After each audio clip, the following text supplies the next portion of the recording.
Merhaba arkadaşlar, kanalıma hoş geldiniz. Ben Asalet Çalışkan. Bir önceki videomda sizinle şöyle güzel tatlı bir ayıcık yapmıştık. Bu videomda da bu ayıcığı kullanacağımız patiği yapacağız arkadaşlar. Bu şekilde tığ işi bir patik olacak. 6-9 aylık bebekler için uygun boyutta yapacağım. Daha önceki patik videolarımda arkadaşlar mesela kuzulu patikte patik için ayak ölçüsü tablosunu paylaşmıştım. Dilerseniz o videodan ekran görüntüsü alabilirsiniz. Daha büyük veya daha küçük yapmak isterseniz o tablodan yararlanabilirsiniz arkadaşlar. Malzemelerimden bahsedeceğim. Ben Nako Elite Baby kullanacağım arkadaşlar. Bu şekilde krem rengi kullanacağım. Anti peeling özellikli bir bebek ipi 250 metre uzunluğunda. Eğer sizlerin elinde bu ipten yoksa şu şekilde göstereyim arkadaşlar. İplerin üzerinde bu şekilde 100 gram 250 metre ibaresi bulunuyor. Buna bakarsanız yani aynı kalınlıkta ip olacağı için aynı sayılarla yaparsanız aynı ölçülerde bir patik elde etmiş olacaksınız. Bu da yine mesela başka bir markanın yine anti peeling özellikli bir ipi 250 metre uzunluğunda bir ip. Ben bugün sizlerle yapacağım patikte Nako Elite Baby'yi kullanacağım. Taban kısmından başlıyoruz yapmaya. Tığımıza 15 tane zincir 18 tane zincir çekiyoruz. 1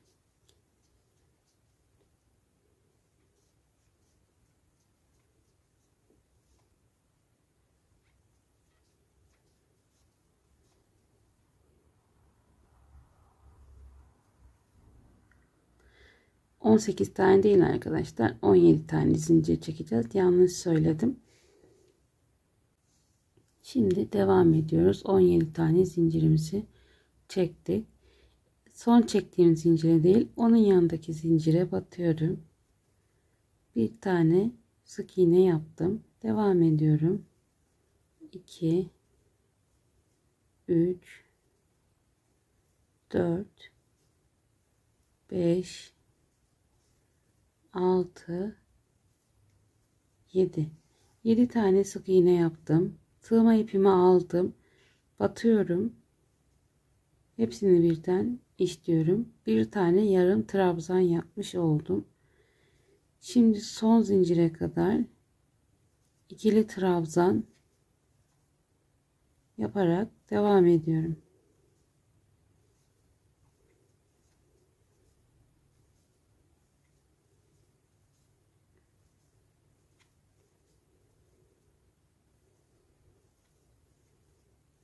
Geldim son zincirime. Bu zincirimin içerisine 6 tane trabzan yapıyorum arkadaşlar.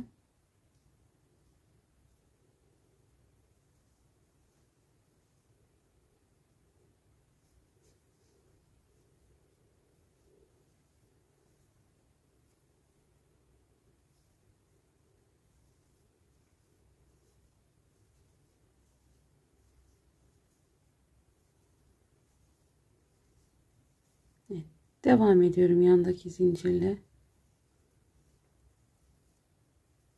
Yarım trabzan yaptığımız yerin karşısına gelene kadar ikili trabzanlarımı yaparak devam ediyorum.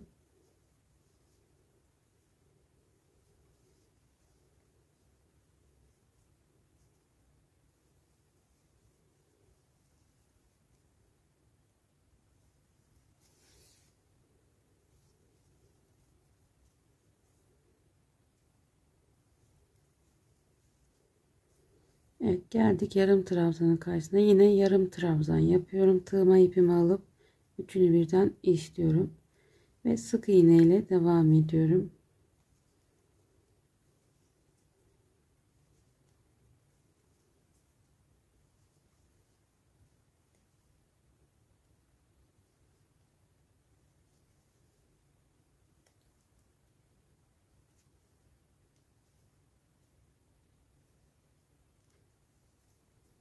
İlk yaptığım sık iğnenin olduğu zincire toplam 4 tane daha sık iğne yapıyorum. 2 3 4.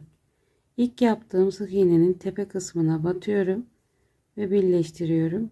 2 zincir çekiyorum. Pardon, 3 zincir çekiyorum. Tığma ipimi aldım. Aynı yere 2 tane trabzan yapıyorum ve sıra sonuna kadar devam ediyoruz arkadaşlar. İkili trabzan olarak artık sadece ikili trabzan öreceğiz. Sık iğne bitti arkadaşlar. Şu arttırma yaptığımız ilk trabzana kadar devam edelim.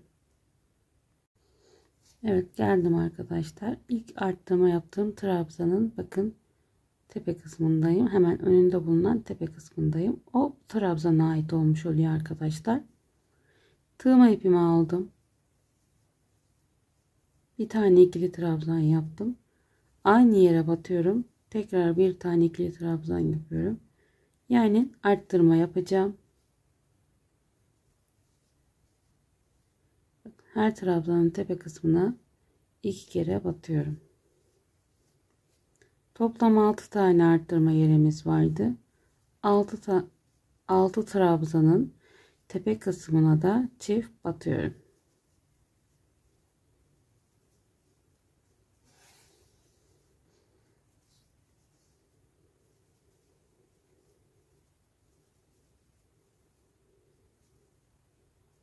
Sayalım. 1 2 3 4 5 6. Normal ikili trabzanlar devam ediyorum.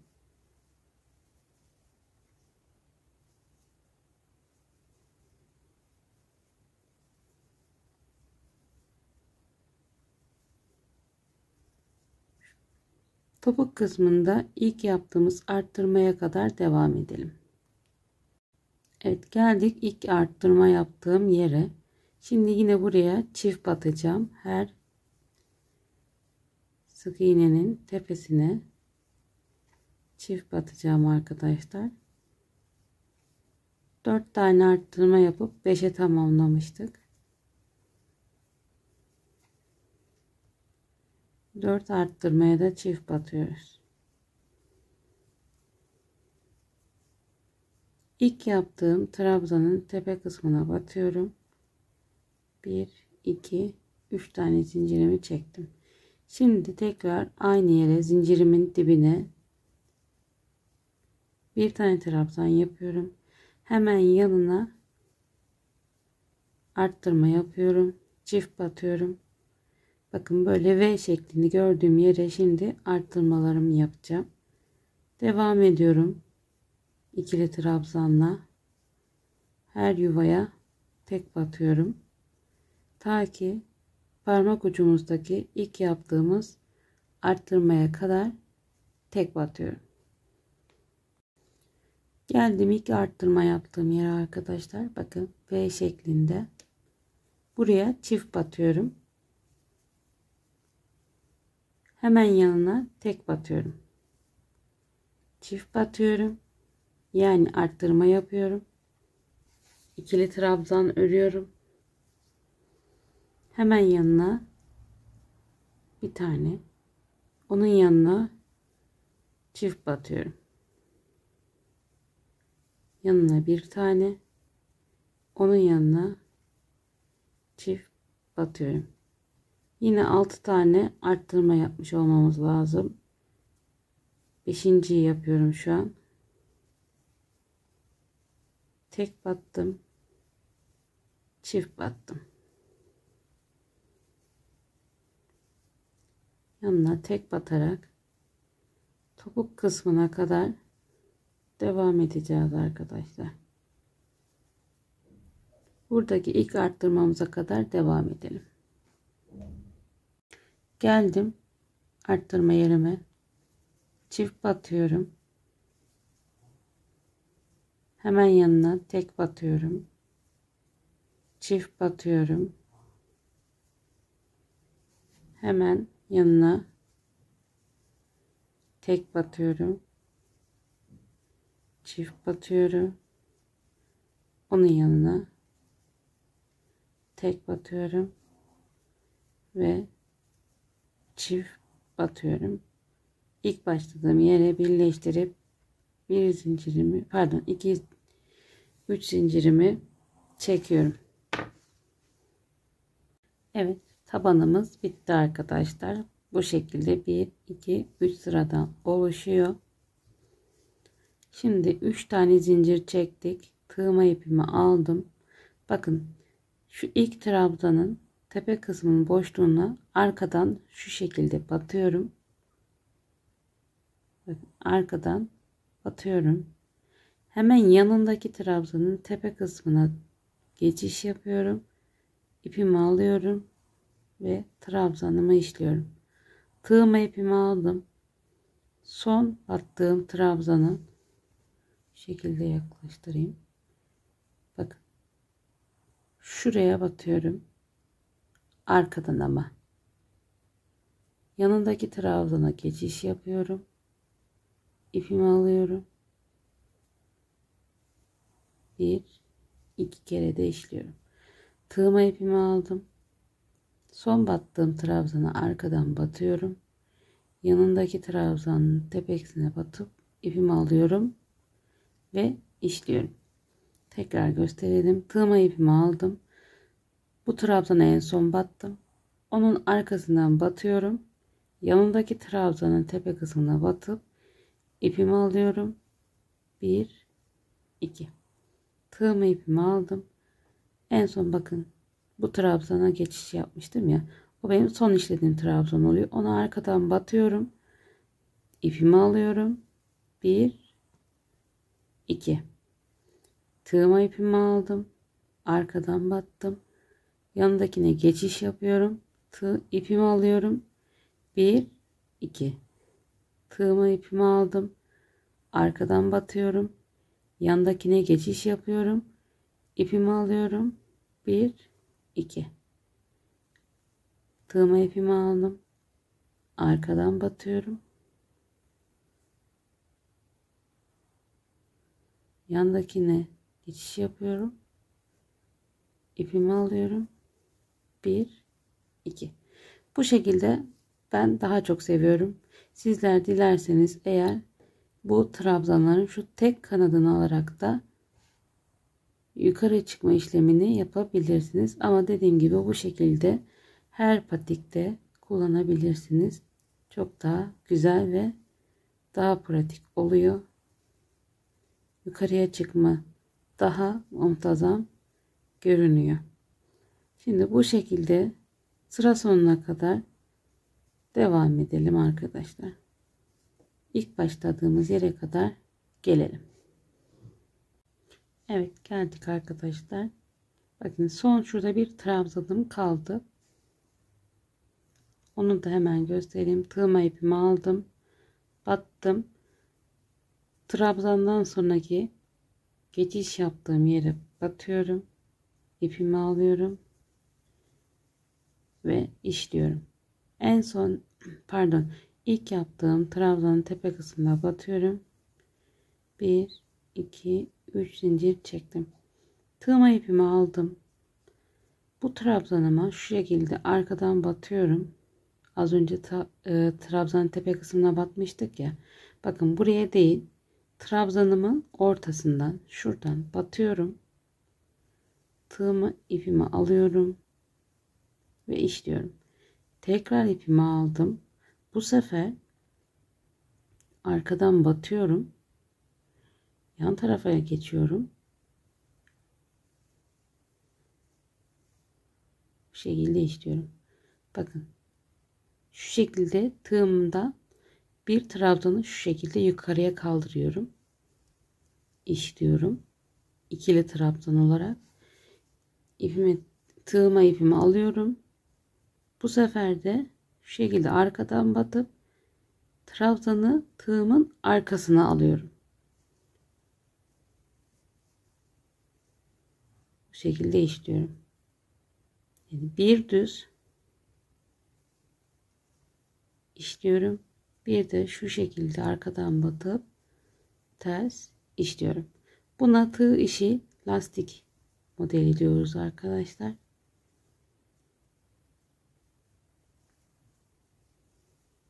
Dilerseniz daha detaylı anlatımları YouTube'da mevcut.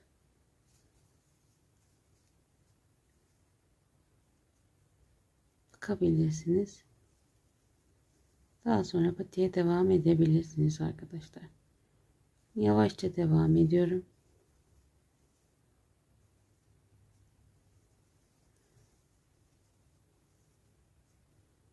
Alıyorum. Bu sefer trabzan tığımın altında kaldı. İpimi alıp işliyorum. İkili trabzan yapıyoruz arkadaşlar. Tığ işi lastik modeli uyguluyoruz.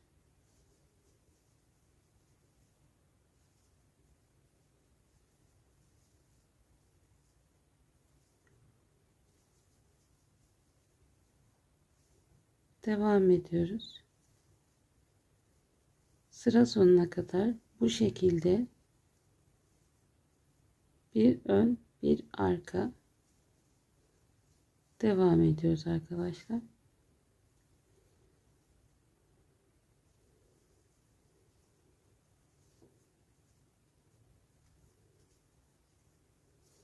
Evet. Bakın şöyle bir görüntü olmuş oluyor. Şimdi şuraya kadar devam edelim.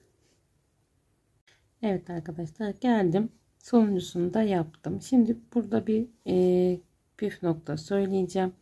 Burada düzle başladık ya, bitimini de düzle bitiriyorum ki bu zincir çektiğim yer içeride kalıyor, böyle içeri basık kalıyor. O zaman orası da tersmiş gibi gözüküyor.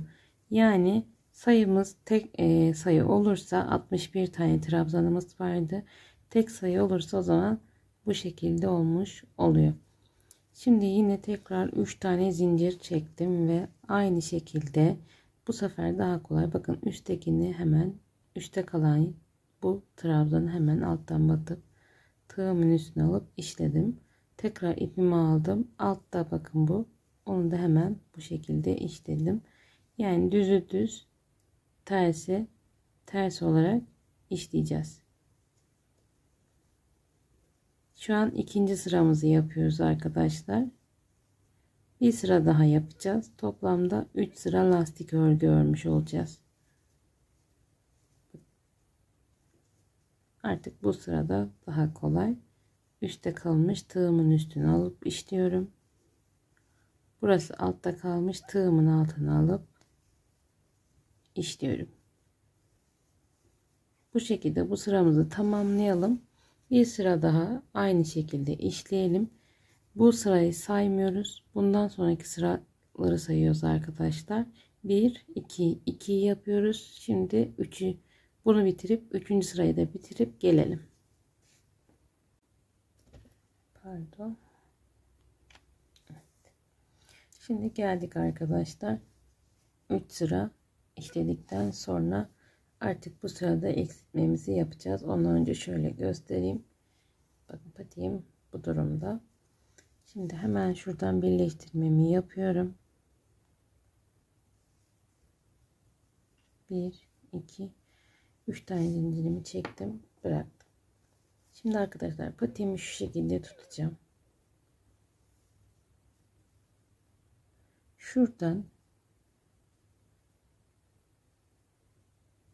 bakın, ben şimdi bir önceki patiğimi yaptığım için sayıyla yapacağım ama ilk kez yapan arkadaşlarım ortadaki, bakın şurası ortadaki trabzanım oluyor. Buna şu şekilde belirleme koyun. Bu tarafa doğru 1 2 3 4 5 6 7 8 9 10 10'uncuya bir ip bağlayın. Yine bu taraftan da 10 tane trabzan sayın. 10'uncuya bir ip bağlayın. Yeriniz belli olsun. Oraya gelene kadar lastik örgümüzü öreceğiz. Daha sonra eksiltmelerimize başlayacağız. Ben şimdi 14 tane trabzanımı öreceğim arkadaşlar. 3 tane zincirimi çektim. Tığma ipimi aldım. Düz örgüyle başlıyorum. Ters, düz, ters. Yani ön arka düz ters dediğim arkadaşlar.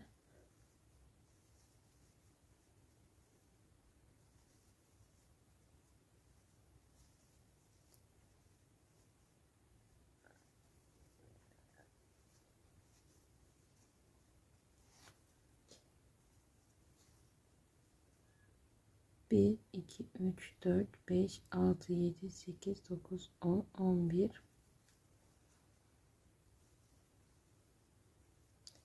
12, 13, 14. Evet.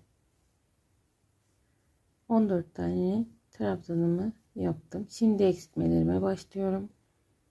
Düz şekilde arkadan örüyorum. Tığımda 2 tane ipim kaldı. Tığıma ipimi aldım. Tekrar bunu da yine düz bir şekilde, pardon, ters bir şekilde örüyorum arkadaşlar. Tığımda 3 tane ip kaldı. Hepsini birden işliyorum. Devam ediyorum. Aynı şekilde düz bir şekilde ördüm. Tığımda 2 tane ip kaldı. Tığıma ip aldım. Yanındakini ters bir şekilde örüyorum. İşliyorum. 3 tane ip kaldı. Üçünü birden işliyorum. 2 oldu.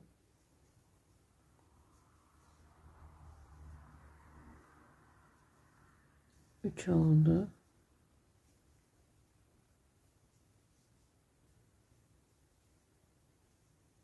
4 oldu.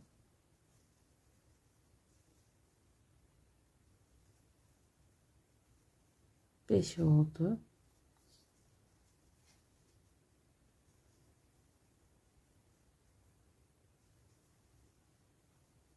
6 oldu.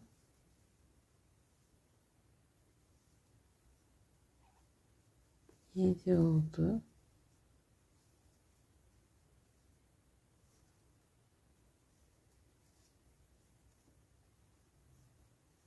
8 oldu. Şimdi arkadaşlar burada bakın en son tersten aldım işledim. Şimdi şu düzü işlemeyeceğim. Bunu atlayacağım. Şu tersi ters olarak işleyeceğim. Aslında bir tane eksiltme yapmış oldum. Buradaki düzü işlemedim. Tersi işledim. Şimdi normal düzümü işleyeceğim. Toplamda 9 tane eksiltmemiz var. Ama 9. eksiltmem o şekilde. Çünkü burada bakın eksiltmelerimiz düz bir şekilde devam ediyor. Arada bir tane tersim olmak zorunda. O tersi de sıradaki düzü işlemeden yanındaki tersi atlayıp işliyorum. Bu sefer ortada bir ters elde etmiş oluyorum. Toplamda 9 tane eksiltme yaptım ben arkadaşlar. Sizler dilerseniz 10 tane eksiltme de yapabilirsiniz. Elinizin ayarına göre. Hani eğer baktığınız çok dar gözüküyorsa 9 tane yapın. Geniş gözüküyorsa da 10 tane eksiltme yapın arkadaşlar. Şimdi devam ediyorum.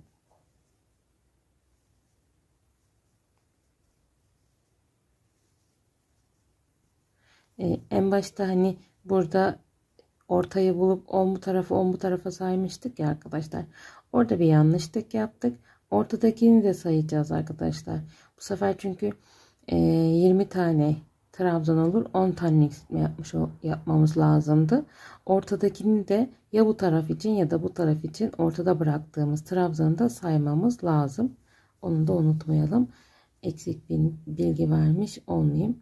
9 tane eksiltmemizi yaptık. Geri kalanlarını düz bir şekilde örüyoruz arkadaşlar. Bu şekilde örelim. Buraya 12 tane trabzanımızı yapıp yani sıra sonuna gelelim. Daha sonra 12 tane trabzanımızı yapıp ikinci eksiltme sıramıza devam edelim. Evet, geldim arkadaşlar. 12 tane trabzan yaptım. Bakın ilk eksiltme yaptığım yerden önceki 2 tane bir düz bir ters kalana kadar devam edeceksiniz. Benden daha farklı sayı yaparsanız buna dikkat edin. Bu eksiltmeden önce bir ters bir düz kalana kadar burayı işledim. Şimdi tığma ipimi aldım. Eksiltmeme başlıyorum. Düzü düz işledim. Tersi ters işledim. Bir tane eksiltmem oldu. Şimdi tığma ipimi aldım.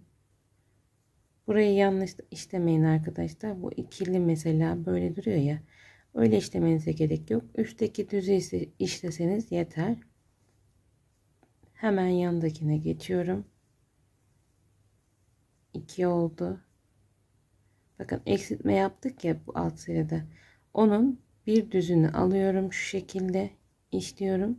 Hemen yanındakine geçiyorum. İsterseniz böyle de işleyebilirsiniz. Hiç fark etmiyor. 3 tane oldu.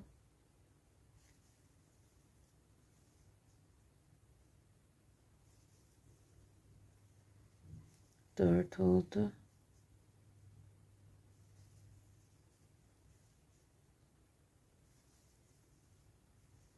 Ve 5 oldu.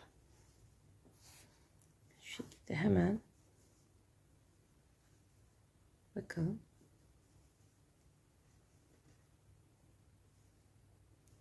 Şimdi 6. eksiltmemi yapacağım. Tersi ters aldım. Düzü düz alıyorum. Ve eksiltiyorum. Şimdi sıradaki tersi ters işleyerek devam ediyorum. Sıra sonuna kadar devam edelim artık arkadaşlar. Düz bir şekilde. Şimdi geldik artık son sıramıza arkadaşlar. Bu açıklık sizi korkutmasın. Zaten üzerine bantla geçeceğiz. Ayıcıkla da şurayı kapatacağız zaten. Bu sırada sık iğne yapıyoruz. 1 2 3 4 5 6 7 8 9 10 11 12 ve 13. Şimdi burada eksiltme pardon arkadaşlar. Şimdi eksiltmeme başlıyorum. 12 sık iğne yaptım. 1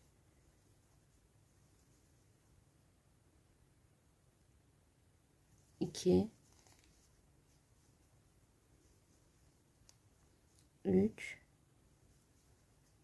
4 5 tane eksiltme yaptım. Geri kalan sık iğnelerimi düz bir şekilde işliyorum. Pardon.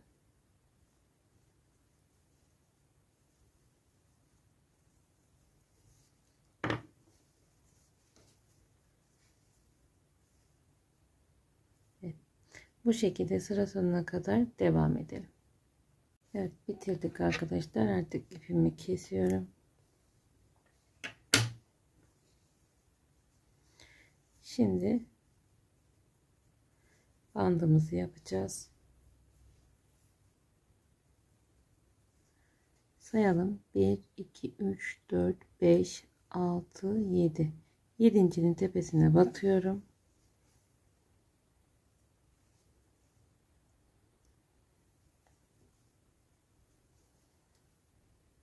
Aynı yere tekrar batıp bir sık iğne yapıyorum. Yanına batıyorum, sık iğne yapıyorum. Onun yanına batıp sık iğne yapıyorum. Toplam 3 tane sık iğne yaptım. Şimdi ters döndüm. Kısa ipimi de işliyorum.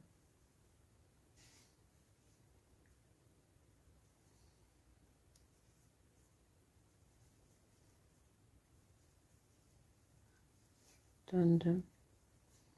Her dönüşte zincir çekiyorum arkadaşlar. Bir zincir çekip o şekilde dönüyorum.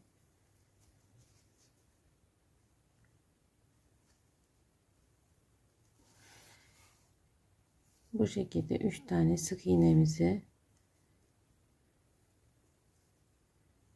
istediğimiz uzunluğa gelene kadar işliyorum.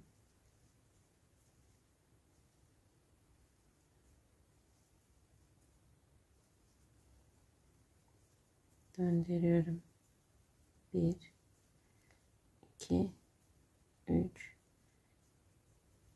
döndürüyorum. 1 2 3 bakalım kaç sıra işlemişiz. 1 2 3 4 5 6 7 8 9 10 sıra işleyelim arkadaşlar. Tamamı 10 sıra işledim arkadaşlar. Bir zincir çektim.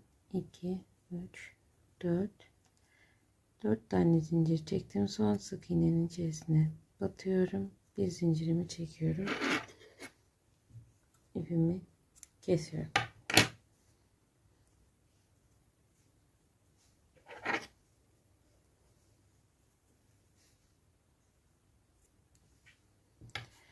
Evet.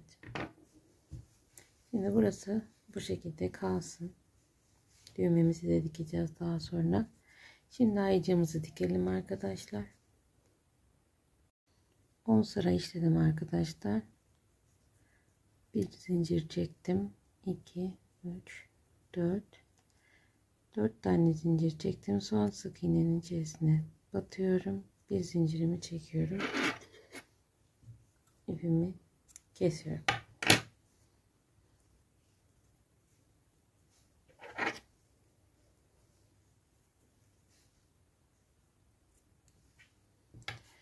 Evet. Şimdi burası bu şekilde kalsın. Düğmemizi de dikeceğiz daha sonra. Şimdi ayıcığımızı dikelim arkadaşlar. Evet. Burada ipimizi kesmiştik zaten. Şimdi şu şekilde batıyorum. Ayıcığın arkasından çıkıyorum. Burayı da şu şekilde sıkarsak daha iyi olacaktır. Daha sonra patiğimi alıyorum. Şu şekilde. Bakın. Alt kısmı 1 2 3. Üçüncü sıranın tepesine geliyor. Ben o şekilde diktim. Sizler dilerseniz bu şekilde de dikebilirsiniz. Dilerseniz tam üstten de dikebilirsiniz. Bu şekilde ortalamaya dikkat edelim burada. Bakın 1 2 3. Üçüncünün bitimine denk geliyor. Hemen ipimi ayıcığın içinden geçiriyorum. Denk gelecek olan yerden çıkartıyorum. Zorlanırsanız ilk başta bir toplu iğne ile birleştirebilirsiniz arkadaşlar. Buradan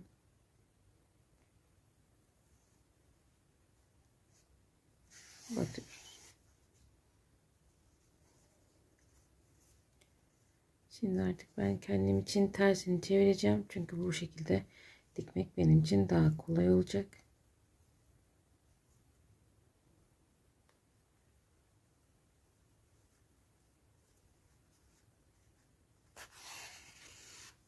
Bu şekilde arkadaşlar bir ayıcıktan bir patikten alarak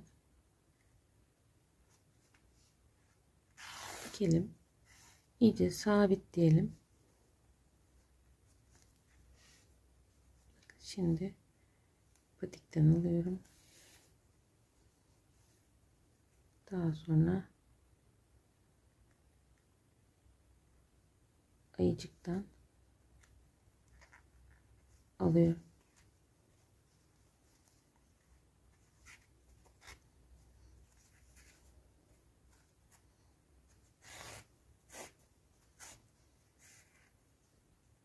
ve sıkıyorum. Sıkı bir şekilde dikiyorum. Tamamını dikelim arkadaşlar. Görüşelim. Evet arkadaşlar. Diktim ayıcığımı. Bakın bu şekilde. Yani çok böyle sallanmıyor. Bakın ben elimle şey yapıyorum. Sert bir şekilde ayrılmıyor. Diktim. Hemen şu şekilde yaptım. Patiğimi yine. İpimi bağcığımı şu şekilde tutuyorum. Tam karşısına gelen yere düğmemi dikiyorum arkadaşlar. Hemen düğmemi de geçeyim.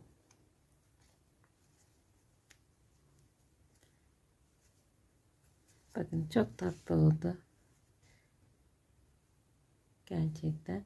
Ben çok sevdim. Umarım sizler de sevmişsinizdir. Minik ayaklarda çok tatlı duracağına eminim. Eğer o şekilde de çekim yaparsam sizinle kısa video olarak paylaşırım. Beni Instagram'dan da takip edebilirsiniz arkadaşlar. Oradan da iletişim halinde olabiliriz. Pardon, şu şekilde göstereyim.